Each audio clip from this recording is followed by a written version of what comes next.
మందు మాకు లేకుండా జీవిస్తున్నారే మన రాక్షసులు.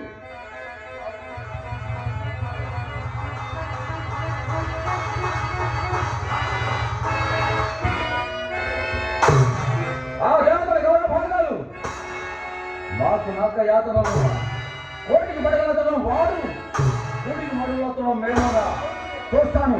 అది చూస్తా ఈ వరి చదువుగా వర్గాన్ని పురుగు ప్రక్షంప చేస్తా. అది అందరి జన్మోడిగా ఐక్యం చేస్తా. కాదన్నవారు ఖండిస్తా. నా దయాల కట్టి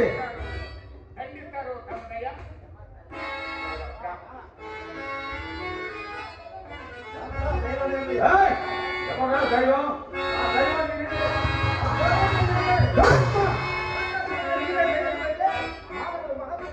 ఈ కృష్ణుడి బలాలతోటేనా మీకు శక్తి పోయి శివతత్వం వచ్చినది.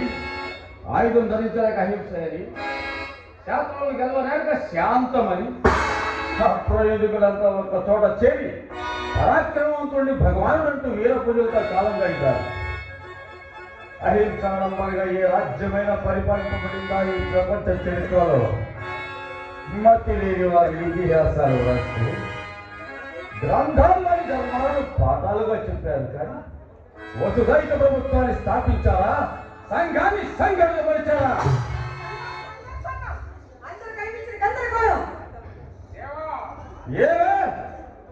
ఏమే సందర్భ ప్రలాపన చూడు. వృద్ధిలోనికి రావాల్సిన బుద్ధిమంతురాలవు. సిద్ధిలోని బుద్ధులను అన్ని భవిష్యత్తు పాటు చేసుకోవచ్చు. దేవాంతగా సరే సరే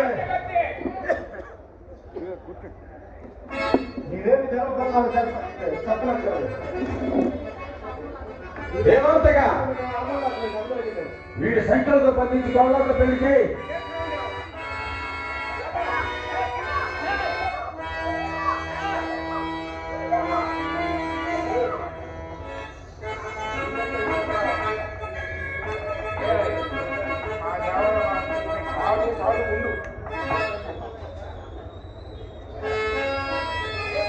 నీ ఎక్కడికి వెళ్తావే? నీ ఉండవలసిన మా దగ్గర.